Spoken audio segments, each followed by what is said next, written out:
Seigneur notre Dieu, tu connais notre valeur plus que nous-mêmes. Si nous n'étions pas des êtres de grande valeur, Christ ne serait pas venu. Il n'allait pas perdre sa vie ici sur terre. Il n'allait pas souffrir. Nous sommes des êtres de valeur. Merci parce que, Seigneur, ce dimanche, il t'a plu de pouvoir parler à tes enfants en m'utilisant comme instrument. C'est par ta grâce.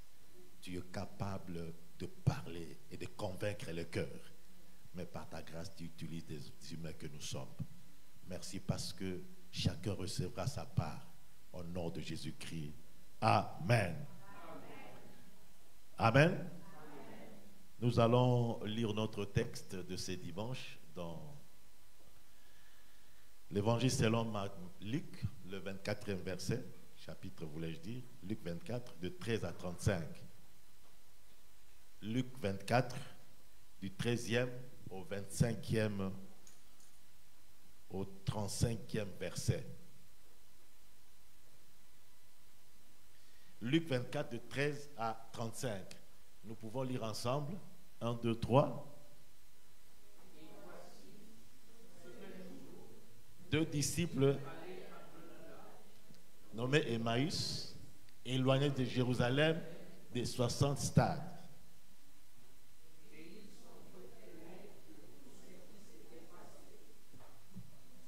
Pendant qu'ils parlaient et discutaient, Jésus s'approcha et fit route avec eux.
Pendant qu'il était à table avec eux,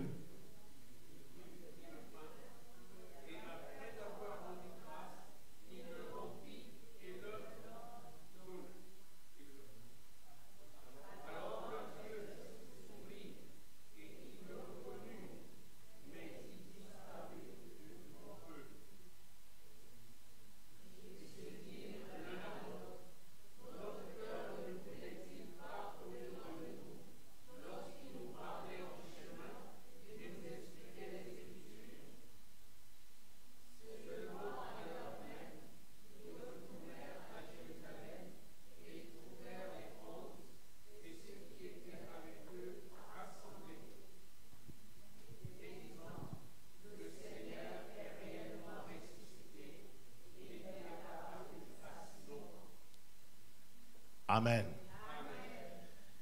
Oui, Jésus était certainement mort et il est ressuscité. Il n'est pas monté le même jour au ciel. Il est resté. Et nous sommes en train de parler des apparitions de Jésus. Si Jésus n'était pas ressuscité, notre foi serait vaine. Il est ressuscité. Il a vaincu le dernier ennemi, le diable. Il a convaincu le monde de nos cœurs qu'il est le roi des rois. Il est tout puissant, capable de tout. Parce que la mort n'a pas pu le retenir. Mais il va faire quelque temps pour convaincre le ciel. Je crois que l'année passée, on avait beaucoup parlé des apparitions de Jésus. Pourquoi il a fait 40 jours au lieu de remonter? Parce que ce n'était pas facile à un être humain de croire à la résurrection. Alors ici, Jésus est mort. Il est enterré. Et il y a des troubles au sein des disciples. Et il y a deux des disciples qui se sont attachés, qui se sont détachés, voulais-je dire, pour aller à Emmaüs. Donc vous savez, lorsque vous avez le berger, tout le monde regarde le berger. Mais lorsqu'il n'y a plus de berger, il y a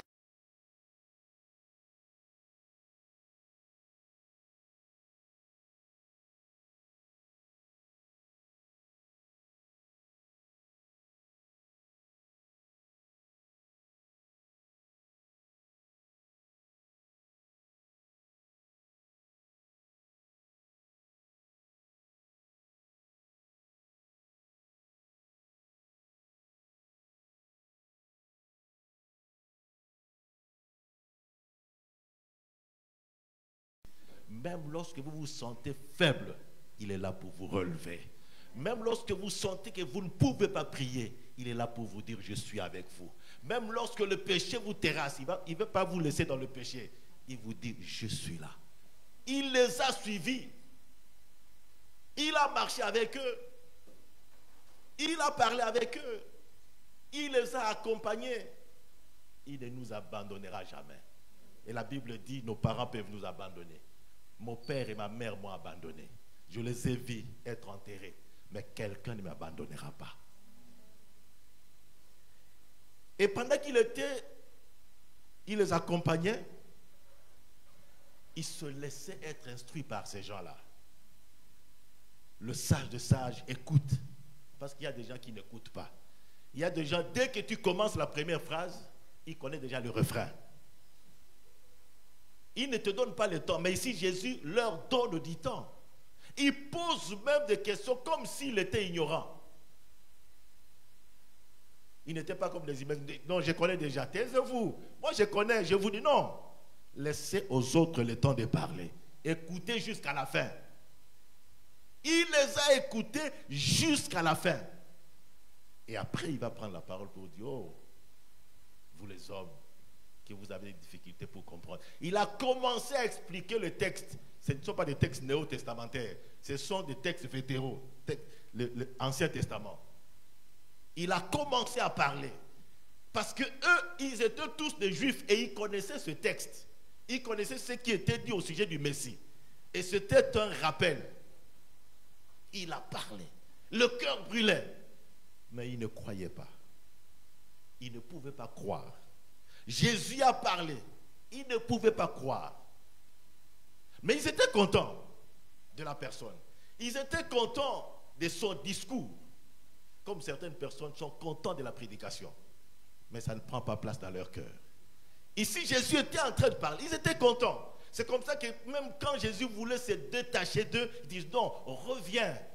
Au fait, ils voulaient encore écouter la parole de Jésus, mais sans croire à la résurrection du Christ. Mais dans ses habitudes avec ses disciples, il avait des gestes qui ne faisaient que lui seul. C'est rendre grâce quand il veut manger et rompre le pain. Ce geste a ouvert les yeux aux disciples. Et ils ont compris que réellement Jésus est ressuscité. Peut-être qu'ils voulaient poser des questions à Jésus, mais il a accompli la mission. La mission, c'était qu'ils comprennent qu'il est réellement ressuscité. Et la Bible nous dit qu'ils ont changé. Ils sont rentrés à Jérusalem où étaient les autres. Bien-aimés, dans le Seigneur, nous parlons chaque année des apparitions de Jésus. Mais aujourd'hui, je voudrais que nous puissions partager sur quelque chose d'une grande importance. Pourquoi les apôtres n'ont pas compris le message? Pourquoi le message n'a pas pris place dans leur cœur? Pourquoi? C'est parce que le cœur était occupé par la tristesse qui te coule de l'échec. Pour eux, c'est l'échec et c'est fini. Il n'y a rien à faire. Et ils avaient ce sentiment de tristesse. Ce sentiment ayant habité leur cœur, ils ne pouvaient pas comprendre ce que Jésus disait. Parce que pour eux, c'était déjà dans le passé. Bien-aimés, nous allons parler de la gestion des sentiments. Les sentiments, on ne peut pas vivre sans sentiments. Il n'y a aucune personne qui vit sans sentiments. Nous avons tous des sentiments. Mais nous devons comprendre que les sentiments ont généralement une origine spirituelle. Les sentiments que nous avons. Lorsque nous prenons l'exemple de Jésus avec Marie dans Jean 11, de 33 à 35, Marie et Marthe, le frère de Lazare, la Bible nous montre que lorsque Jésus a rencontré Marie, Marie était en train de pleurer avec les Juifs. Ils étaient vraiment en train de pleurer. Mais Jésus aussi pleura. Ils avaient des sentiments, mais ils n'avaient pas les mêmes sentiments. Marie et les Juifs avaient les sentiments de tristesse. Mais Jésus avait la compassion. Deux choses différentes.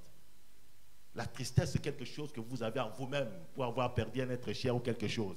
Mais la compassion, c'est sentir la douleur de l'autre pour l'aider. Tout simplement parce que ça découlait de deux esprits différents. Marie agissait selon l'esprit humain. Je perdis mon frère. Nous avons perdu notre frère. Les Juifs aussi qui connaissaient Lazare étaient en train de pleurer. Mais Jésus agissait selon l'esprit de Dieu. Bien-aimés dans le Seigneur, les esprits, comme je viens de le dire, sont à l'origine de nos sentiments. Et les sentiments produisent des effets. Il y a des actions que nous posons qui proviennent des sentiments. Les sentiments eux-mêmes proviennent des esprits. Donc, un esprit qui te conduit te donnera certainement des sentiments et ces sentiments produiront des effets. Vous ne pouvez pas changer vos actions si au départ les sentiments ne sont pas changés et si au départ la direction ne change pas. Si ce n'est pas l'Esprit de Dieu qui vous conduit, vous n'allez pas changer ces sentiments. C'est très important. Bien-aimés dans le Seigneur, ici,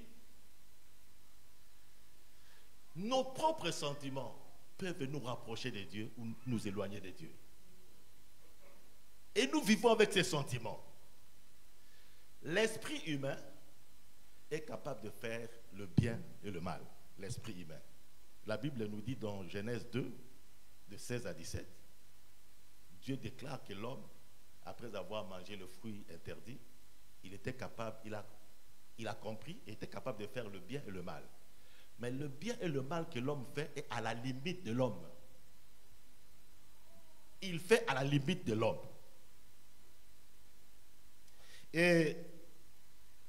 Mais l'esprit diabolique tient compte de cette faiblesse de l'homme et amène l'homme de mal en pire. L'homme se limite au mal. L'esprit humain ne connaît pas le pire. Non. L'esprit humain se limite au mal. Et c'est ce que la Bible dit. Mais l'être humain va du mal en pire à cause de l'esprit diabolique. Quand l'être humain est conduit par l'esprit diabolique, maintenant il va dans des choses dans l'extrême. Vous voyez, prenons l'exemple d'Adam. Lorsque Dieu a posé la question à Adam, où es-tu? Les sentiments qu'Adam avait, c'était des sentiments de l'esprit humain. L'esprit humain veut se défendre. Dès qu'on t'attaque, tu te défends. Donc, c'est un sentiment humain. Le sentiment humain veut faire croire que j'ai raison par rapport à l'autre. Il est rare de reconnaître qu'on a tort face à l'autre. Ça, c'est l'esprit humain. Ce n'est pas l'esprit diabolique. L'humain est comme ça. Il pense toujours avoir raison. Il croit vraiment qu'il a raison. Adam croyait avoir raison devant Ève. Ève croyait avoir... Et Adam même accusait Dieu. La femme que tu m'as donnée. Ça, c'est l'esprit humain. Dès qu'il y a quelque chose, on veut tout de suite se défendre. Mais lorsque nous voyons l'évolution entre Caïn et Abel, ce n'est pas l'esprit humain. Ça, c'est l'esprit diabolique qui a amené à la destruction pour qu'il tue son frère. Adam n'a pas tué sa femme. Il n'a même pas eu l'idée de tuer sa femme. Parce que c'était l'esprit humain. Mais il s'est défendu, il a accusé sa femme, il a même accusé Dieu, il s'est limité là. Mais l'esprit diabolique, ou l'esprit de l'ennemi qui a conduit Caïn, c'était la destruction. Parce que l'ennemi est là pour détruire. L'ennemi est là pour que l'homme ne se limite pas au mal, mais conduit l'homme à ce qui est pire. Donc, l'esprit humain peut te conduire à la cigarette, mais l'esprit diabolique va te conduire à des drogues. L'esprit humain peut conduire quelqu'un à la fornication, mais le diable va t'amener à la prostitution. L'esprit humain peut te conduire à la colère mal placée, mais l'esprit diabolique va te conduire à la haine. Mais l'esprit de Dieu, par contre, prend le côté positif de l'esprit humain pour donner la vie. Pour que l'homme ne se limite pas au bien, mais que l'homme atteigne le meilleur. C'est l'esprit de Dieu. Pour que l'homme atteigne ce qui est excellent. L'esprit humain peut aimer de l'amour filial. Nous aimons nos frères, nous aimons nos sœurs, nos oncles et nos tantes. Et cela peut conduire même au tribalisme et à l'injustice. L'esprit humain a même l'amour érotique. Ça, c'est l'esprit humain. Mais l'esprit de Dieu nous donne l'amour agapé. C'est-à-dire l'amour, on n'aime pas pour soi, mais pour l'autre. L'amour pour l'autre, l'amour sans intérêt comme Dieu. Il n'y a que l'esprit de Dieu qui donne. Quelqu'un qui n'a pas l'esprit de Dieu ne peut pas aimer son ennemi. Il va prier contre son ennemi. Il va chercher la mort de son ennemi. Prier en faveur de son ennemi ne vient que par l'esprit de Dieu. Et c'est exactement le travail que Jésus a fait en faveur de ces deux apôtres, de ces deux disciples.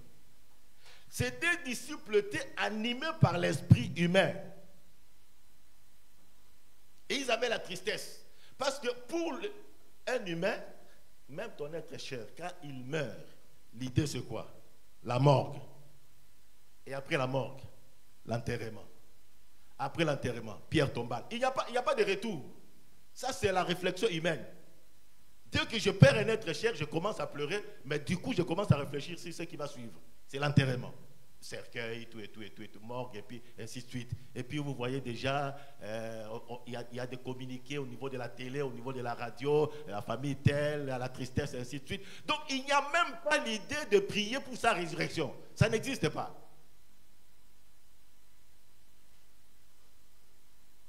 Mais le travail que Jésus a fait, c'est justement changer ces sentiments de tristesse qu'ils avaient. Mais pour changer ces sentiments de tristesse, il devait les amener à dépendre à l'Esprit Saint au lieu de dépendre de leur propre esprit. Et quand la Bible nous dit les yeux s'ouvrir, c'était l'action du Saint-Esprit. Maintenant, ils ne réfléchissent plus comme des humains. Le Saint-Esprit convainc que Jésus est réellement ressuscité. Il est ressuscité. Et après cela, qu'est-ce qui se passe? C'est ce que nous appelons la repentance. La repentance, c'est défini comme quitter l'obéissance à l'esprit diabolique ou à l'esprit humain, à l'obéissance à l'esprit de Dieu. C'est aussi une des définitions de la repentance. Lorsqu'on a agi par obéissance à l'esprit humain ou à l'esprit diabolique, on change. On obéit au Saint-Esprit, on se répand. Et même la direction change. Ici, ils étaient soumis à l'esprit humain. Ils sont partis à Emmaüs. Ils étaient en train de regretter. Ah, c'est lui que nous avions crié, le prophète sauveur. On l'a tué. Ils étaient dans le regret. Parce qu'ils étaient conduits par le sentiment de tristesse dicté par l'esprit humain. Maintenant que Jésus leur parle, et après avoir rempli le pain, c'est le Saint-Esprit qui agit. Et quand ils ouvrent les yeux, ils sont conduits par le Saint-Esprit, ils vont rentrer à Jérusalem. La repentance n'est pas seulement une affaire de prise de conscience que je péchais, non. Vous pouvez comprendre que je péchais, mais si vous êtes conduit par l'esprit humain ou l'esprit diabolique, vous allez continuer à pécher. Il faut que vous quittiez la conduite, la soumission à l'esprit humain ou à l'esprit de l'ennemi, à la conduite du Saint-Esprit. Et ici, qu'est-ce qu'il a fait? Même les sentiments ont changé. Ce n'est plus la tristesse, mais c'est la joie. La joie est un des sentiments du Saint-Esprit. La Bible nous montre dans Galates que le fruit du Saint-Esprit, c'est aussi la joie.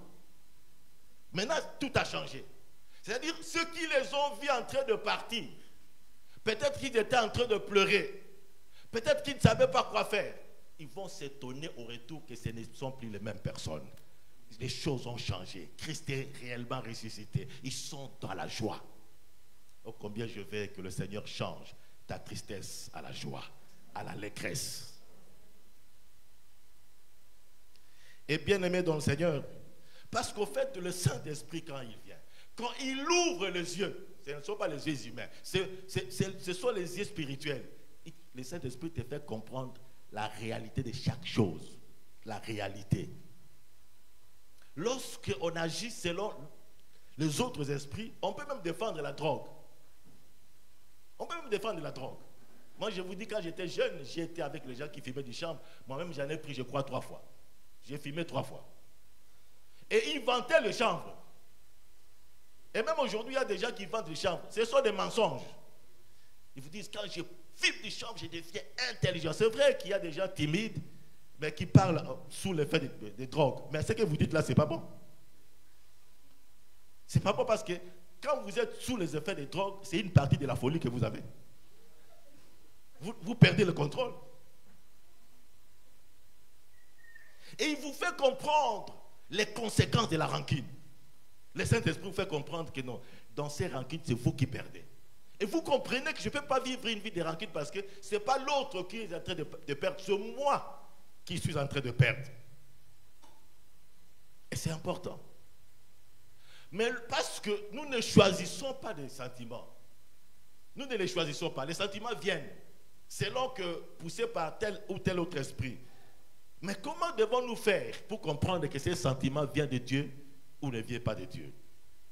Nous devons comprendre que non, les sentiments que j'ai, ce n'est pas dans la volonté de Dieu ou c'est dans la volonté de Dieu.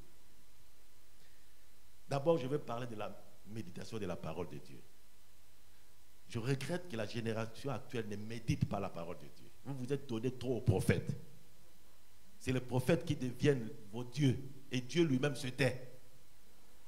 Vous avez un document où Dieu s'est révélé. Pourquoi vous ne méditez pas cette parole? Et il y a même des gens qui font des constats, même des gens qui lisent beaucoup, ne lisent pas la Bible. Ils veulent lire plutôt les livres, des commentaires d'autres personnes que la Bible elle-même. Vous mettez la Bible de côté, mais vous ne lisez que les commentaires. Comment vivre une vie sanctifiée? Ça, c'est ce que vous voulez. Comment vaincre ceci ou cela? Comment réussir? Là, vous lisez même si c'est 1000 pages. Mais la Bible, vous ne la lisez pas. Et il y a même des intellectuels avec autant de diplômes qui vont mourir sans avoir lu toute la Bible. Comme si la Bible était un livre volumineux. La Bible n'est pas un livre volumineux. C'est l'ennemi qui fait qu'on ne lise pas la Bible. La Bible n'est pas volumineuse. Non. Il n'y a pas assez de pages. Quiconque a fait un travail de fin d'études a lu des pages plus que la Bible. Combien de livres avez-vous lu pour écrire un travail de fin d'études? Combien? Combien de pages? Mais regardez comment 3 versets vous fatiguent. 3 versets seulement. Parfois, vous commencez à lire et vous dormez. Parce qu'il y a une main qui ne veut pas que vous compreniez. Parce qu'au fait, Hébreux 4,12 nous dit clairement qu'au travers de la parole de Dieu, la parole de Dieu éclaire même nos pensées. Je peux avoir des pensées, mais avec la parole de Dieu, je vais comprendre est-ce que c'est la volonté de Dieu ou pas.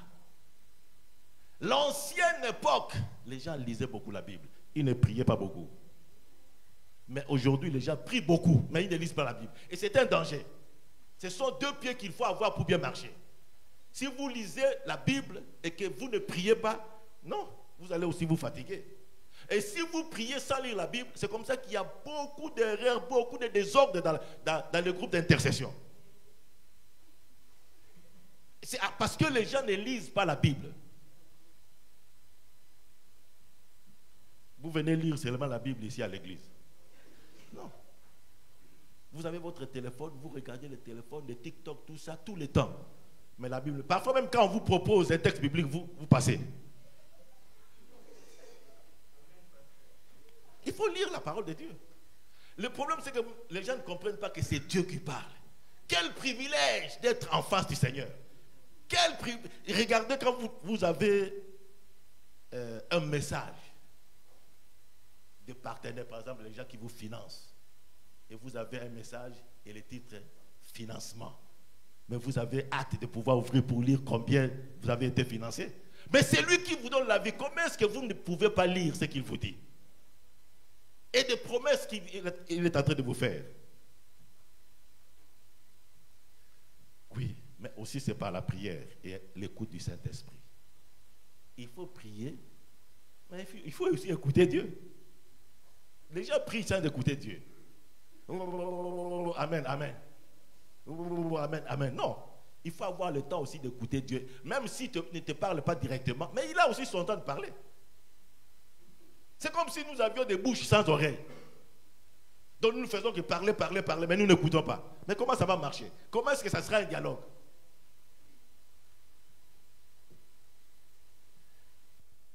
C'est comme ça que, parce que une des prières que nous devons adresser au Seigneur, c'est: je ressens tel sentiment. Est-ce que ce sentiment vient de toi ou pas? Il ne faut pas agir parce que vous avez des sentiments, parce que l'ennemi, il est malin. L'ennemi peut te donner des faux sentiments. Il y a la vraie paix, il y a la fausse paix. Il y a la vraie joie, il y a la fausse joie que l'ennemi donne pour vous tromper. Et vous pouvez croire que non, l'Esprit de Dieu donne la paix, la joie. Comme je ressens la paix, c'est que cela vient de Dieu. Ça peut être une fausse paix. Ça peut être une fausse paix. Et le diable fait ça. Il peut même te donner une fausse compassion. Ton frère, ta soeur qui est en train de marcher dans le désordre, tu te dis: si je lui parle, il va être blessé. Je ne vais pas lui parler, j'ai compassion. Tu es en train d'appuyer le diable. Ça ne vient pas de Dieu. Il faut faire attention aux sentiments que nous avons. Parfois, nous confondons les choses. Et la Bible nous dit que même Dieu nous pousse à pleurer. Parce que Dieu, parfois, il s'étonne: mais comment sa situation, comment ça ne marche pas? Mais pourquoi il est en train de rire? Oui, parce que Jacques 4, 8 à 10 nous dit ceci. Même Amos 6, de 6 à 7. Même les textes qui disent: mais il travaille beaucoup, il sème beaucoup, il récolte peu, mais il ne s'inquiète pas. Dieu s'étonne. Et nous avons l'idée que les inquiétudes ne viennent que du diable. Non. Quand ça ne va pas, Dieu veut que nous puissions nous inquiéter. C'est la prise de conscience. Ce n'est pas que ça vient du diable. Non. Dieu veut que nous puissions prendre conscience que non, ma vie, ça ne marche pas, je dois changer. Dieu ne changera jamais ta vie si toi-même tu as une fausse paix. Il changera ta vie lorsque tu es touché. Et ces inquiétudes-là, c'est ce qui se transforme en prière. Mais le diable donne des fausses. C'est comme des gens qui sont ivres. Il a des problèmes, il prend quoi que ce soit, et vous voyez quelqu'un danser alors qu'à la maison, il a des problèmes. Et ça étonne Dieu. Dieu veut qu'à un certain moment, nous disions: ça ne marche pas. Moi, je sais que dans ma vie, tout ce que Dieu a fait commence par cette prise de conscience. Ici, ça ne va pas. Ça ne doit pas continuer comme ça. Là, Dieu s'est dit: ok, tu es arrivé. Il commence. Mais toi, ta vie est en train d'être détruite. Tu es là. Tu ne fais que regarder la télé. Tu ne fais que le TikTok. Tu es là pour répondre au TikTok du matin au soir. Mais la vie est en train d'être détruite. Dieu te dit: est-ce que toi, tu ne vois pas? Regarde comment tu te bats jour et nuit. Mais tu reçois quoi? Oh, l'essentiel est que Dieu n'est pas dans ces essentiels et que Dieu est là pour te combler. Il ne faut pas être comme des gens. L'essentiel est que, et des fois aussi commence à chanter. Nous tous, nous passerons par la mort. Que vous soyez riches, que vous soyez pauvres. Tous nous passerons par la mort. Que vous soyez riches. Non, ça, ce sont des fausses consolations.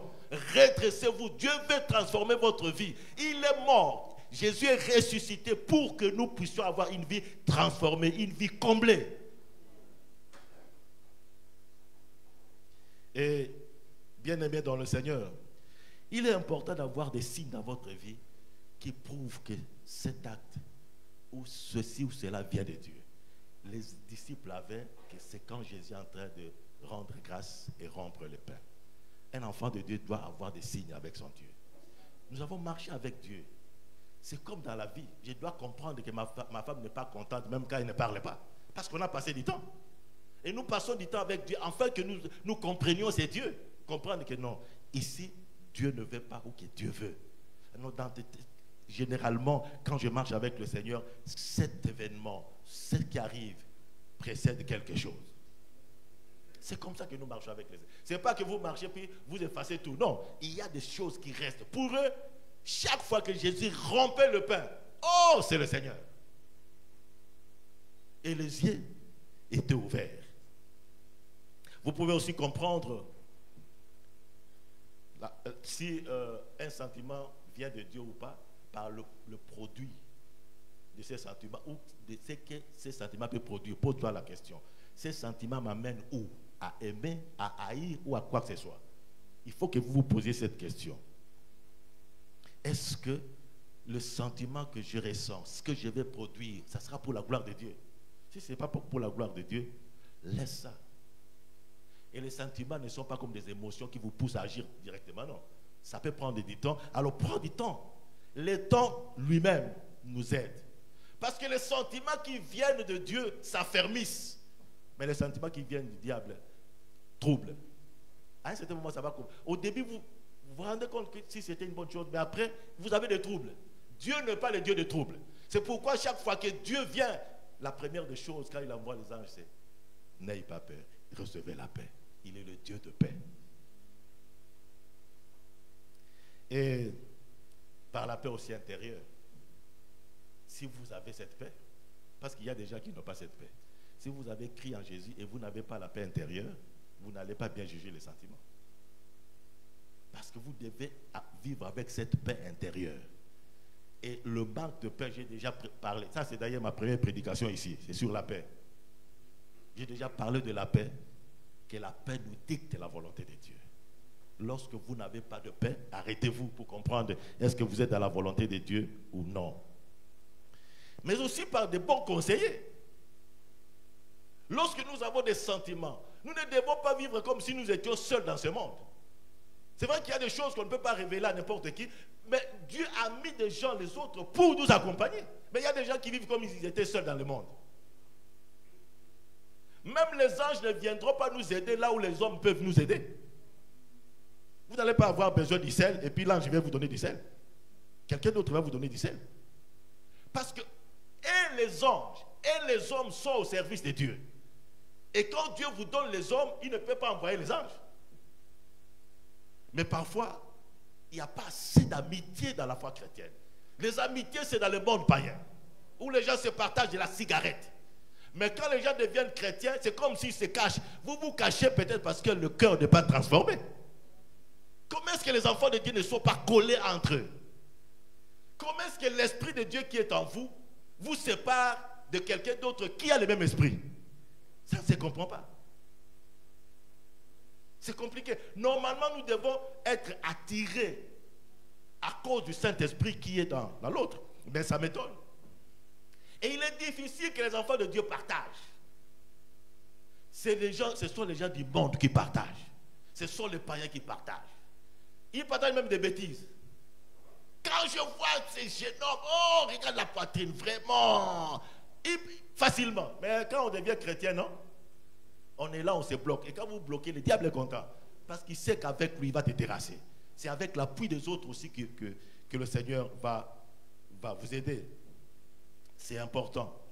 Alors, bien-aimé dans le Seigneur, dans ce qui concerne le sentiment, ne te fie pas à la voix la plus forte du sentiment. Non.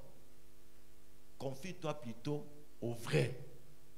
Pas à la voix la plus forte. Parce qu'il y a des moments où les sentiments semblent être plus forts. Ce n'est pas ça ce qui dit que ça vient de Dieu. Non. Les sentiments peuvent même te pousser à réagir tout de suite. Ce n'est pas ça qui dit que c'est la volonté de Dieu. Il faut chercher plutôt ce qui est vrai. Et ce qui est vrai vient du Seigneur. Et donc, si nous savons lutter contre les sentiments, les gens peuvent être avec vous sans voir que vous avez péché. Parce que vous avez étouffé le péché dans la racine. Vous pouvez vivre avec les gens, mais ils ne voient pas quand est-ce que tu as péché. Parce que déjà, dans les sentiments, tu as étouffé. Tu as péché là-bas, mais tu as étouffé. Tu n'as pas laissé ce sentiment se produire. Quand ça se produit, c'est là que ça devient remarquable. Donc, beaucoup de péchés ne sont pas des choses qui viennent du tic au tac. Non, c'est préparé. L'ennemi ou l'esprit humain prépare, il te donne des sentiments. Et toi, tu ne fais pas attention aux sentiments. Tu ne fais pas attention aux sentiments à l'égard d'une soeur ou à l'égard d'un frère.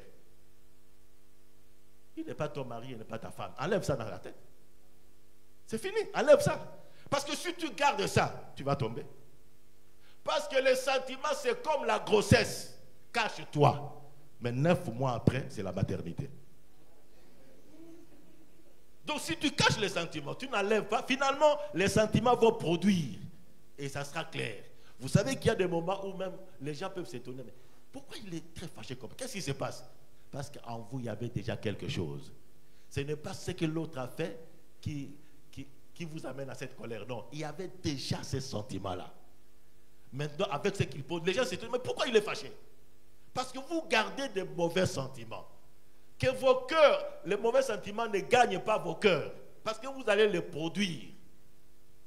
Vous savez, même pour respecter une personne, vous devez avoir des sentiments positifs à l'égard de cette personne.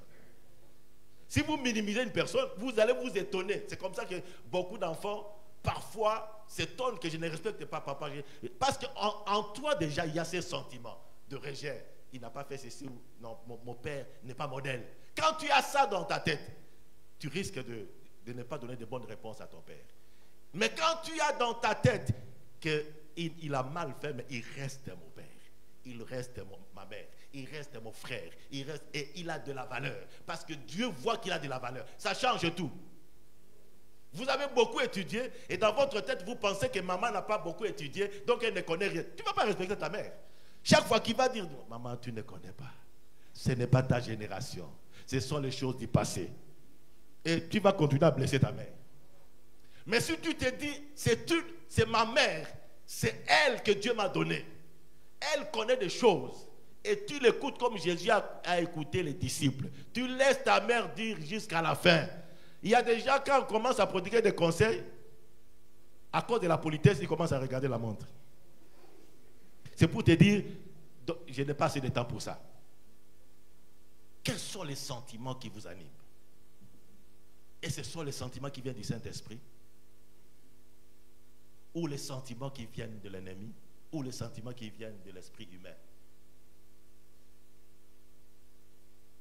Quels sont les sentiments? Parce que Jésus est ressuscité pour nous aider à avoir des sentiments positifs.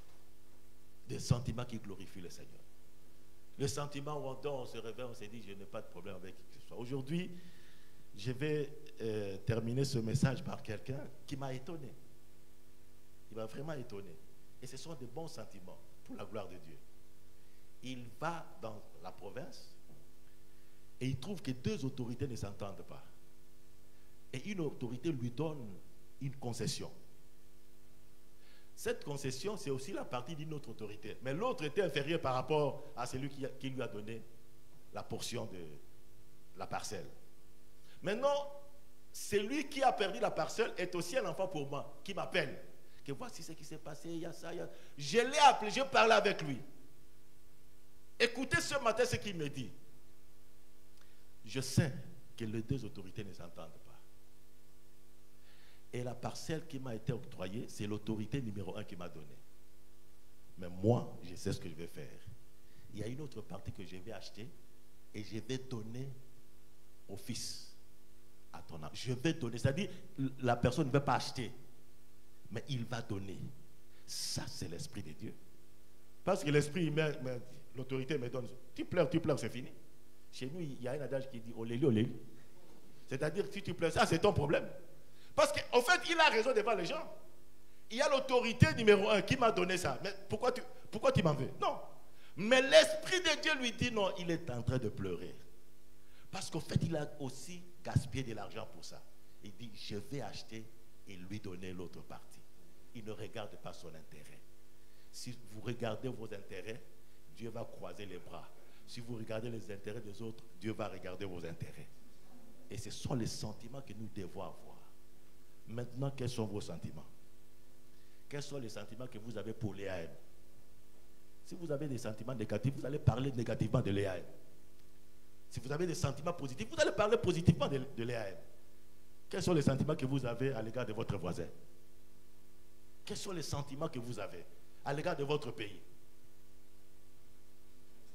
Des sentiments négatifs à l'égard du pays. Moi, je ne maudis jamais mon pays. Hein. Jamais. Jamais je peux. Parce que j'ai le pouvoir. Tout enfant de Dieu a le pouvoir. Mon pays va toujours prospérer. Tout va changer dans mon pays. Dieu va régner dans mon pays. Mais il y a des gens qui disent chez nous, ah vraiment, il n'y a rien de bon. Il n'y a même pas la forêt chez vous. Il n'y a même rien.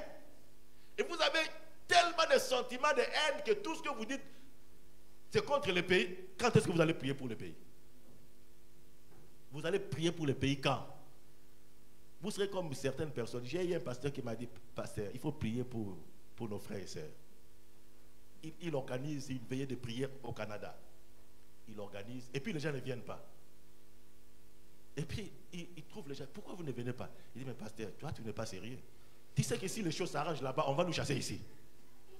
Donc, ils veulent rester là-bas. Et la condition, c'est que, la raison, c'est que les choses ne marchent pas en RDC. Non. Comment est-ce que de tels chrétiens vont prier? Comment est-ce que vous allez prier pour votre pays? Vous devez avoir des sentiments que j'appartiens à ce pays. Je ne l'ai pas choisi. Je prie. Même le président, même s'il vole, vous priez pour qu'il ne vole pas, mais vous devez avoir des sentiments positifs pour lui. Parce que Dieu lui a donné l'autorité. Il peut vous maudire. Il a l'autorité sur vous. C'est Dieu qui l'a choisi.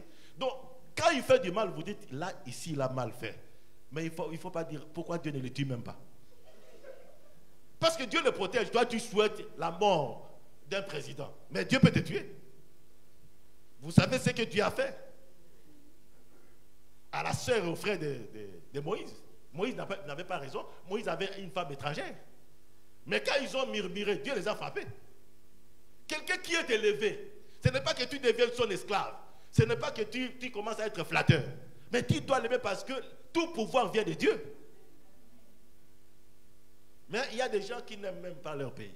J'étais même avec quelqu'un, je ne vais pas dire sa nationalité, j'ai dit, comment va la CAN? Il dit, oh, chez nous là-bas, ça ne va pas, on est déjà éliminé. Il n'y a rien de bon là-bas. Il n'y a rien de bon là-bas. Mais comment ça? Comment il n'y a rien de bon? J'ai même honte de me présenter comme citoyen de ma nation. Mais comment ça? Qui va relever votre nation? Ayez des désirs comme Christ. Nous étions de pécheurs. Nous nous sommes éloignés de Dieu. Mais Christ nous a aimés jusqu'à venir mourir et ressusciter pour nous. Nous sommes au Maroc. Il faut aimer le Maroc. Il faut avoir des sentiments positifs pour le Maroc. Il faut prier pour le Maroc. Il faut prier pour le roi. Mais si vous n'avez pas de bons sentiments, vous n'allez rien. C'est comme ça que vous luttez toujours pour le Canada, pour la France, pour les États-Unis. Et le Maroc vous donne la vie. Dieu vous donne la vie ici au Maroc. Mais le rêve, c'est le Canada. Chaque année, vous êtes à l'ambassade du Canada. Et quand vous n'avez pas de visa, oh Seigneur, qu'est-ce que je te fais? Mais Dieu te bénit ici. Ayez de bons sentiments là où vous êtes. Ma prière, que Dieu vous aide à avoir des sentiments qui viennent de l'Esprit de Dieu. Et que ces sentiments vous aident à produire des fruits dignes pour sa gloire. Prions le Seigneur. Seigneur, tu vois nos sentiments. Aujourd'hui, nous venons à toi pour nous repentir. Afin que nous soyons conduits pas par l'esprit humain ou l'esprit de l'ennemi, mais par le Saint-Esprit. Pour que nous ayons des bons sentiments. Pour que nous ayons des sentiments nobles. Des sentiments qui découlent du Saint-Esprit. Les sentiments qui vont nous amener à produire ce qui te glorifie. Père éternel, je laisse ce moment entre tes mains. Parle dans le cœur de tes enfants. Parle, mon Dieu, mon roi. Agis, Seigneur Dieu. S'il y a ceux qui ont des sentiments de haine à cause des blessures, enlève ces sentiments. Remplis le cœur d'amour. Parce que tu es le Dieu d'amour. Et nous sommes appelés à aimer. Seigneur, que ta parole produise des fruits tels que tu l'as préparé pour ta gloire. Au nom de Jésus-Christ.